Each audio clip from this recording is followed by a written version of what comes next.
Train by day, Joe Rogan Podcast by night, all day. This one coming up is in Anaheim. Yeah. The one where Cormier and John Jones. Yeah. And what an exciting fucking thing it is. How do I... You want to go? Yeah. Okay.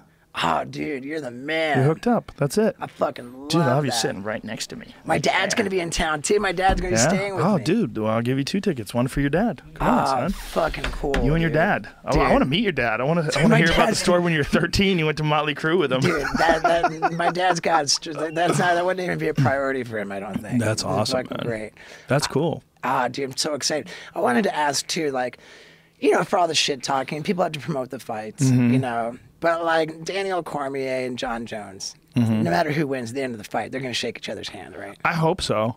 I hope so. Is it common, like what we saw with Ronda Rousey not shaking Misha? How do you fucking armbar somebody? They tap out, and then they get up and go to shake your hand, and you won't do it. Like that. Well, I think that mentality that Ronda has is like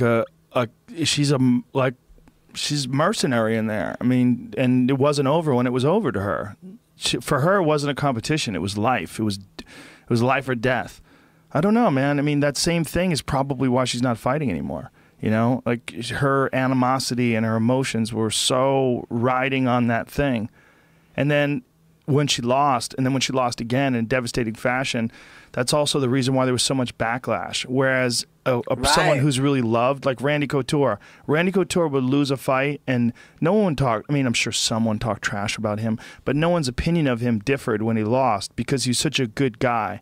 And because when he won, you know, after the fight, he would always pick the guy up and shake their hand and hug them, and he was always a gentleman.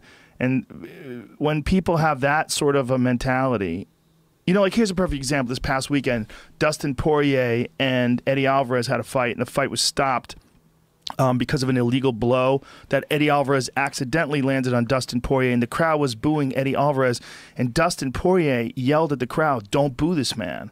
Like, we were in a fight, and he's not a dirty fighter, and he made a mistake. And first of all, Eddie Alvarez's eye was closed. He could barely see. He was completely on Queer Street. He had been almost knocked unconscious, and he hit this dude in the clinch with a couple of knees, and the referee didn't stop him, and he thought they were legal. You know, he's in the chaos of a crazy cage fight.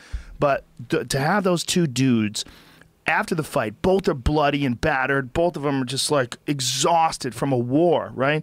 And I'm interviewing the both of them side by side, and to have Dustin Poirier step in to defend Eddie Alvarez, who just kneed him illegally in the face, telling the crowd, "Don't boo this man." Like, he was literally upset. And then they shook hands. There's something beautiful about that. And I think people like the animosity, but they also really like the fact when the animosity is squashed after the fight and people hug it out. They really do like that. Yeah.